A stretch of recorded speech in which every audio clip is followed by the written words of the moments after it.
Could try to keep it from airing. Joining me now, Democratic Congressman Ted Lieu of California. Congressman, thanks so much for being with us. You have actually asked the FBI to get involved and investigate this whole Stormy Daniels situation. Why? Thank you, John, for your question. Kathleen Rice and I wrote a letter to the FBI. We're both former prosecutors because we want them to investigate if any federal laws were violated. In this, federal election law defines a contribution as anything of value. And when Michael Cohen made a $130,000 payment to silence Stormy Daniels, who had negative information on then-candidate Donald Trump, that was something of value. Only problem is it far exceeded campaign contribution limits, and that's a felony punishable by up to 5 years in prison. It is. There is some precedent here, John Edwards, escape conviction in a case that had some similarities here. So it's unclear where the law would lead here. Let me ask you this. Do you think the special counsel, Robert Mueller, and his team should be involved in any way in this? It doesn't deal with Russia, but it does deal with things that were going on in the election. I don't think you need special counsel Mueller involved in this particular case, but there are other prosecutors at the Department of Justice that can certainly look into this issue. And I'm glad you mentioned the John Edwards case. There were some similarities, but there's also some differences. One difference is there was an actual agreement here to silence Stormy Daniels, and it was very clear that the payment was directly meant to make her not say anything negative during the course of the campaign. Well, there's no ambiguity about that at this point. I mean, Michael Cohen admits that there was money that was paid, and it was for a non-disclosure agreement for silence there. So there is that. We will have to see what the courts say about that ultimately. Do you think there's any reason, again, as a prosecutor, former prosecutor, that this 60 Minutes interview should not air Sunday night?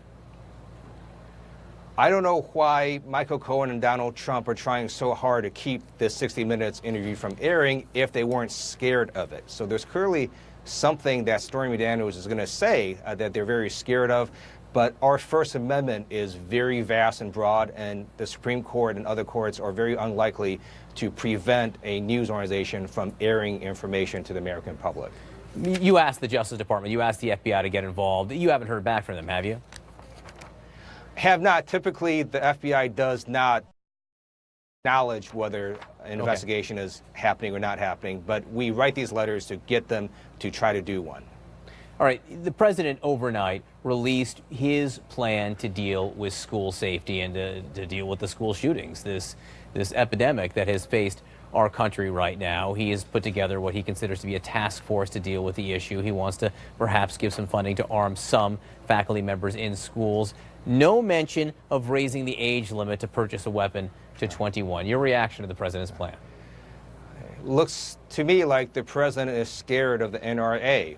And I find it ironic that he was criticizing Senator Toomey for being scared of the NRA because he wasn't going to raise age limits to buy guns. And the president's tweet this morning is just factually wrong when he said there's no political support for this. A recent poll showed that over 80% of Americans would support raising the age to 21 to buy firearms. Congressman, I don't know if you had a chance to watch the Secretary of Education, Betsy DeVos, last night on 60 Minutes. And she's pertinent here because she's going to lead this task force that the president just set up to deal with school safety. On 60 Minutes last night, she was asked questions about vouchers and school choice and whatnot. And she gave a performance that has not received stellar reviews. I'll try to be polite here. We're just getting some information from our White House team that the White House officials watched in dismay as Betsy DeVos struggled to answer basic questions about the nation's schools. What's your reaction to how she handled the interview?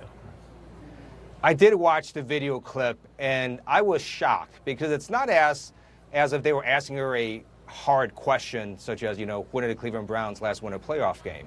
It was a core question about her core competency on an issue she cares a lot about. And so it's very interesting she couldn't answer these very basic questions, and that leads me to think that there's something not well with the Secretary of Education in terms of how much she knows actually about the subject of education.